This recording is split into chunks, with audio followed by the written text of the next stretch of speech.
Del libro de los Hechos de los Apóstoles. En aquellos días, los apóstoles y los hermanos que vivían en Judea se enteraron de que también los paganos habían recibido la palabra de Dios. Cuando Pedro regresó a Jerusalén, los circuncidados le hicieron reproches diciendo: has entrado en la casa de unos circuncisos y has comido con ellos.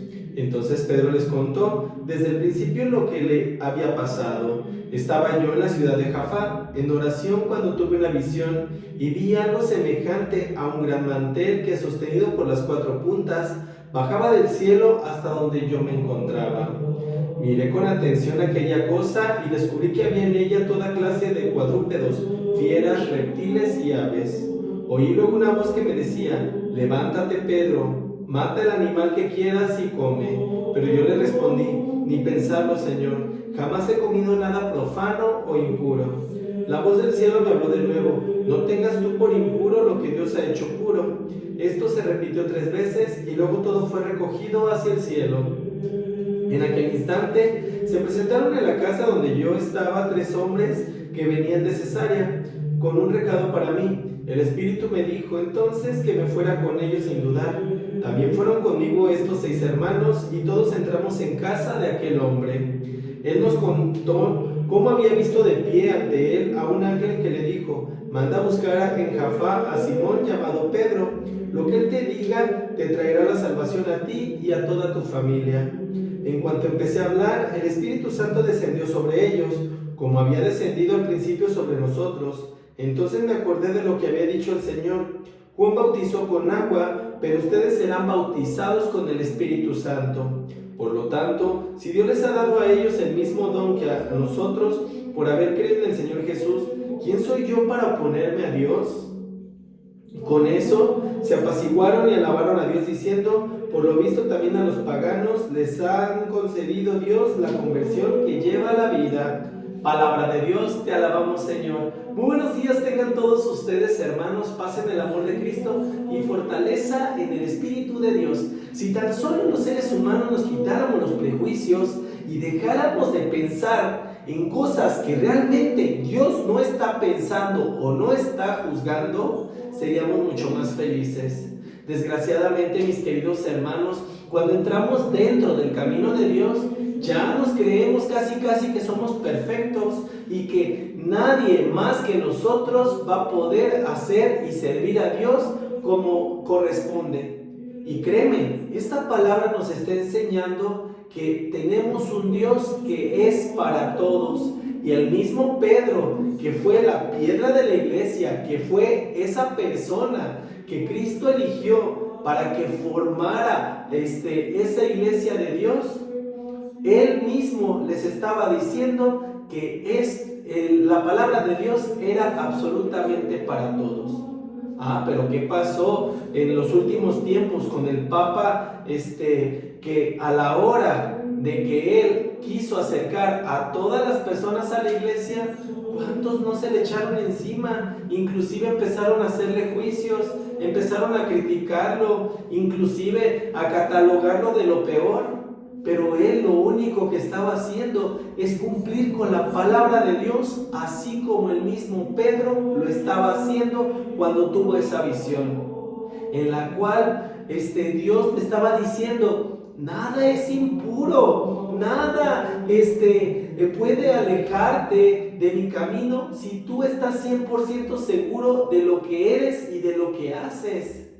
Y así mismo le pasó al Papa Francisco, que por el hecho de acercar a personas que en muchas ocasiones habían sido rechazados, repudiados por la sociedad católica, y que él decía: ellos también son hijos de Dios, ya lo estaban crucificando, ya lo estaban juzgando y lo estaban señalando de lo peor. De verdad, mis queridos hermanos, el día que dejemos de actuar con tantos juicios y que aprendamos a vivir desde el amor, ese día se van a acabar todas las divisiones y comprenderemos que tenemos un Dios que te va a acercar, seas como seas, te comportes como te comportes, pero que en el momento que te toma entre sus manos, Él ya no te va a soltar. ¿Y quiénes somos nosotros para decir quién puede entrar al reino de Dios, quién puede comulgar, quién puede entrar a algún ministerio, quién puede alabar a Dios. No somos absolutamente nadie, mis queridos hermanos, para tener unos criterios tan vacíos, tan básicos. Y si honestamente nos responsabilizamos de nuestros actos y de nuestra vida y nos damos cuenta que vamos nosotros a dar cuentas el día de mañana por nuestro actuar, no por el actuar de los otros, en ese momento estaremos haciendo las cosas con un grado de reflexión adecuado para podernos dar cuenta de qué es lo que nosotros estamos haciendo. Esas personas los circuncidados juzgaron a Pedro porque había entrado a comer en casa de los no circuncidados. ¿Esto qué quiere decir? Personas que no eran parte de los judíos y que no formaban parte de la misma iglesia. Mas sin embargo, el mismo Pedro los calla, diciéndoles que la palabra de Dios y que el Espíritu de Dios se derrama también en ellos, en los que escuchan la palabra de Dios, en los que la empiezan a hacer práctica. ¿Esto qué quiere decir, mi querido hermano? Que mientras tú recibas la palabra de Dios y sirvas a Dios y sigas sus mandatos y hagas exactamente lo que Dios está diciendo, esto es para ti. Y ojalá que verdaderamente, si nosotros estamos poniéndole el pie a alguno de nuestros hermanos porque lo creemos indigno de formar parte del reino de Dios, pues entonces hay que quedarnos callados y hay que meditar bien esta palabra. Esto me encantó, la voz del cielo cuando le dice a Pedro: no tengas por impuro lo que Dios ha hecho puro. No tengas por impuro lo que Dios ha hecho puro. Todos somos creación divina, todos somos hijos de Dios, todos fuimos creados con amor. Entonces aprendamos a vernos con respeto, con caridad, con humildad, y dejemos, mi querido hermano, de estar encasillando a nuestros hermanos, de estar siendo jueces, de estar siendo tan falsos y tan hipócritas que nos creemos los más puros y que por ese hecho ya nos sentimos con el derecho de señalar y de juzgar a aquellos hermanos que están en búsqueda de la verdad, que están en búsqueda de la palabra de Dios y que están necesitados de ese Dios de amor que tanto nosotros estamos predicando. Ojalá, mi querido hermano, que verdaderamente tomemos estas palabras con ese grado de misericordia y de caridad y que respondamos así como lo hizo Pedro. Son pocas las personas, mi querido hermano, que se dan la oportunidad de conocer a la gente por su espíritu y no por sus actos.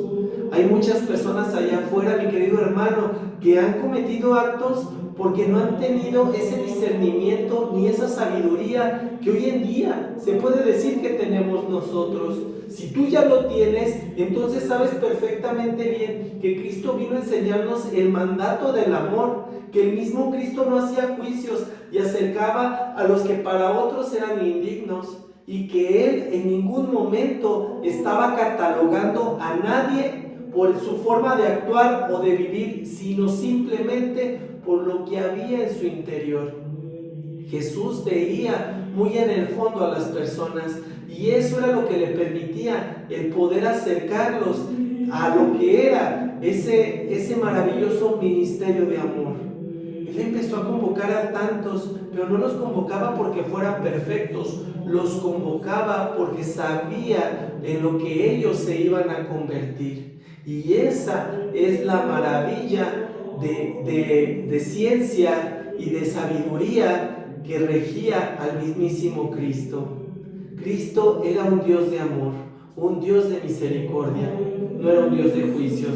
Él vino a enseñarnos justamente eso. No vino a abolir la ley, sino vino a darle plenitud. Vino a que verdaderamente aprendiéramos cómo debíamos de actuar y cómo debíamos de comportarnos. Ojalá que verdaderamente, mis queridos hermanos, nos demos cuenta que no mata el alma ni el cuerpo lo que viene de afuera, sino mata el alma y el cuerpo lo que viene de adentro, nuestras malas intenciones, nuestras malas acciones, porque en el momento que tú ya estás haciendo un juicio para alguno de tus hermanos, ya estás cometiendo un pecado mucho más grande que ni siquiera el que ellos hayan cometido. Ojalá que te des cuenta de ello, mi querido hermano, porque de ese modo no estarás matando tu espíritu, ni mucho menos estarás matando el espíritu de todos tus hermanos. Ojalá que aprendamos a vivir en comunidad, a vivir en unidad, a respetar al otro y poder comprender qué es lo que Dios nos quiere enseñar con todo esto. Respetando al otro y amando al otro es como verdaderamente servimos a Dios. De nada te sirve, mi querido hermano, estarte dando golpes de pecho, que te sientas que estás comulgando perfectamente bien porque estás muy puro. Si a la hora de que sales de misa o a la hora de que te topas con aquella persona a la cual has enjuiciado, ya la atacas, ya empiezas a buscar el alejarla, si ya estás cometiendo ese acto que muchas de las veces llega a lastimar a otros. De nada te sirve eso, mi querido hermano, porque recuerda que una fe sin obras no es fe, y nosotros tenemos que demostrar que somos cristianos, que estamos siguiendo a un maestro que nos ha enseñado el mandamiento del amor y principalmente permitirnos el aceptar verdaderamente a Cristo con ese grado espiritual que me ayudará a alcanzar ese camino de santidad, no dejándome llevar solamente por la apariencia, sino aprendiendo a conocer a mis hermanos que se están entregando y que buscan el conocer a ese Dios de amor que nosotros tanto predicamos y que muchas de las veces no lo demostramos porque nos alejamos en el momento que empezamos a tachar, a juzgar y a lastimar a aquellos que nos rodean. Date cuenta de ello, que tenemos un Dios que es para todos y que de ese mismo modo tú tienes que conocerlo y tienes que predicarlo. Que la paz de Cristo esté contigo y con tu familia y que el amor de Dios reine en tu hogar por siempre. Paz y bien.